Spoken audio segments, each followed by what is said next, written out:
President Trump gave a speech that was about 85% on economics, and I thought it was outstanding. It was an outstanding Trump speech on the economy and beyond. He defined Harris-Biden. He spelled out what they've done to our country. He set forth a pro-growth agenda, made clear that government is not the answer, but their fear-mongering about him blowing up Social Security and Medicare is preposterous. He said, after all, I was president for 4 years and I protected them. Trump made clear, and this is important, that Harris has been vice president and that she's still vice president. So why does she keep talking about what she's going to do if she's elected rather than what she has done and is doing? And if there's some great idea, why doesn't she get it done now? It's a great point. And he said she cannot solve the problem because she is the problem. Trump also underscored that Americans were better off when he was president than now, when Harris is vice president. That's sort of a takeoff. You're better off 4 years ago than you are today under Reagan. And he had energy. He was focused. He was on target. He's in fighting mode. And a good, really good sense of humor. Now, this is, I want you to keep in mind, a few weeks after there was an assassination attempt on a man. A few weeks after the Democrat Party and their media did a switcheroo, pulling Biden out, putting Harris in. And after Putin-like state-run media slobbering affection for Kamala Harris. And I got to thinking about a lot of this. The Democrats keep using in their media the word joy. She's joyous. They're running a joyous campaign. Look around you, ladies and gentlemen. Do people seem happy? Are people struggling? When you go to the grocery store, are people happy? They're happy at the prices? They're happy at some of the empty shelves? Do they seem happy when you pull up into the gas station, you look at the pump? Let me ask you this. Are you happy when you go to the mailbox and your bills are in there and you have to open the bills and you got to figure out what you're going to do with them? Especially your credit card bills? Are you happy? Are you joyful? Now, I spend an awful lot of time out and about, purposely, at grocery stores. The other day at the DMV, at diners, bagel places, Walmart, where have I been? Home Depot, Home Goods. And I'm watching people. They're not happy. People are stressed out. The other day, when I was at the hospital, people are stressed out. They're upset. They don't know how they're going to make ends meet. They worry about coming bills, how they're going to pay. They're worried about the future of the economy, the future of the country. They're worried about crime and open borders. They wonder what the hell's happening to their country. This isn't morning in America. Like with Ronald Reagan. That's not what it is. We read story after story about illegal immigrants raping women and children and beating other people. It's not morning in America. That's not what we're looking at. We're wondering if the America that we were born into, that our parents knew, whether our children will know the same and our children's children. The media trying to create a completely different narrative, a completely different worldview. They're trying to project something that doesn't exist. And they know it. And we know it. Like this story yesterday that we discussed and is all over the media today. Conservative media. That headlines from news articles on Google are being changed by the Kamala Harris campaign. Like she's not getting enough good, slobbering, spittle-producing media coverage. That they're changing the headlines on news articles as if this is some kind of a friggin' dictatorship to make Kamala Harris look even better. You don't do that. Number one, if you have character. Number two, if you believe in democracy. And number three, if your goal is to swindle and lie and deceive the American people. But you don't do that if it's a time of joy. You don't have to do it. It's not a time of joy. We have people in this country who are ripping down the American flag and replacing it with the Palestinian flag. With people on TV who are trashing our country left and right. We had a presidential candidate, a former president, Donald Trump, who was almost assassinated, murdered in front of our eyes. We see what happened again in Ferguson, a police officer, a black police officer fighting for his life with critical brain damage. He was thrown to the ground by protesters. Protesting what?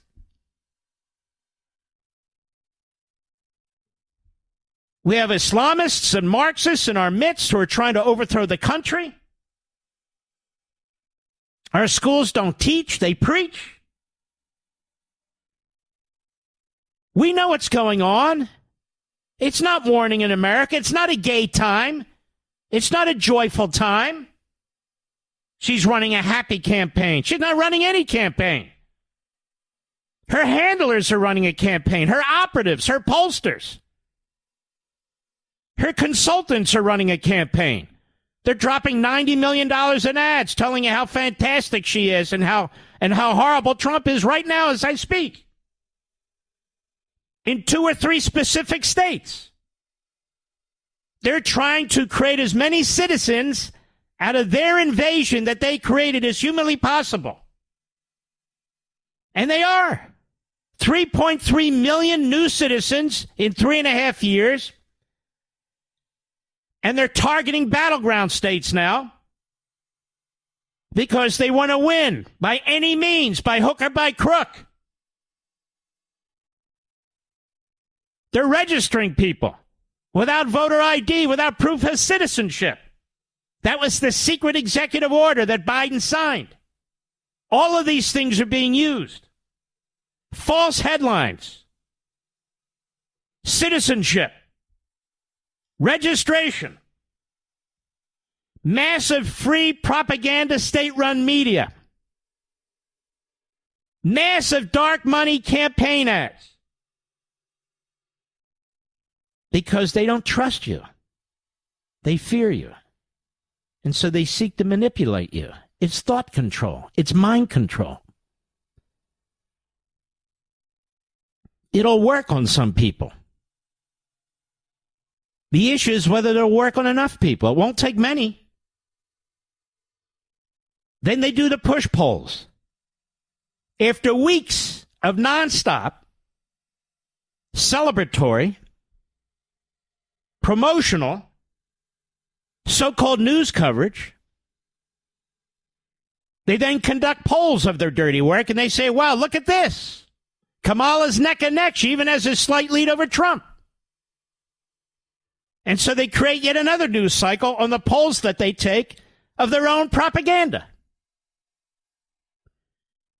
If propaganda didn't work, it wouldn't exist.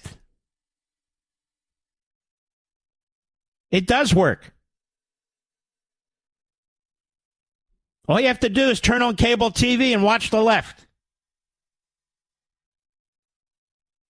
Endless propaganda.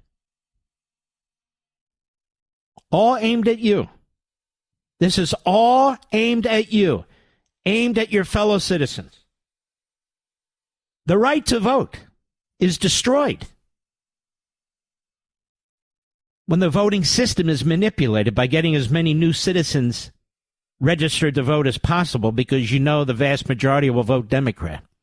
The right to vote is eviscerated when you're registering people without proof of citizenship, without voter ID, at government welfare centers. The right to vote is eviscerated when actual information and knowledge about a candidate, Kamala Harris, is manipulated, is concealed, is changed. This is what happens in dictatorships, whether they be fascistic or Marxist. The repetition, the fiction, creating the notion of this great leader, the great Kamala, the great prosecutor.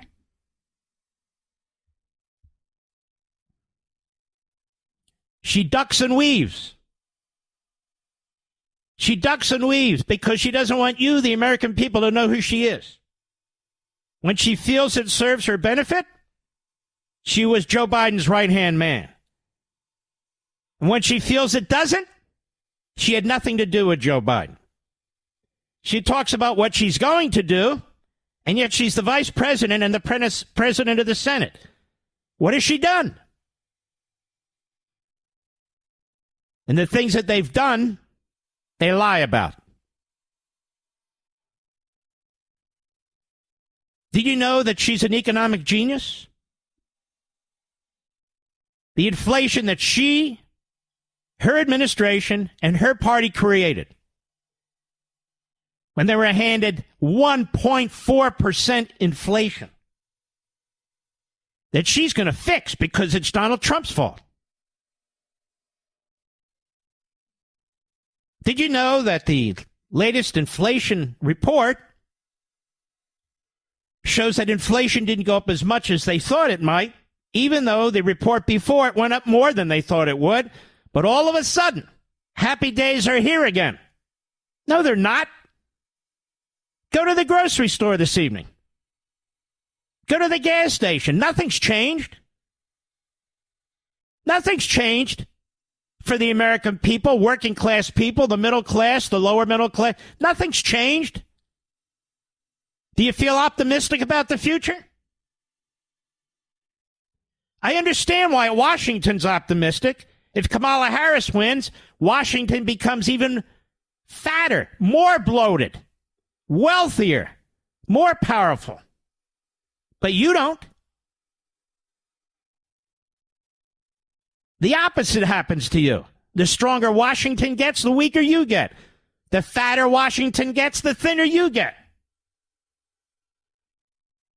I understand why the media are giddy. I understand why the Democrats are giddy. But the idea that the American people are giddy, or happy, or joyful, with crime going through the roof, with a wide open border, with fentanyl poisoning our communities, with war everywhere you turn, and bigger wars about to break out, with our police beaten in the streets, with judges who don't judge and do their jobs, with health care costs going through the roof because of the government. I don't see all this joy. Happy days are not here again. It is not morning in America.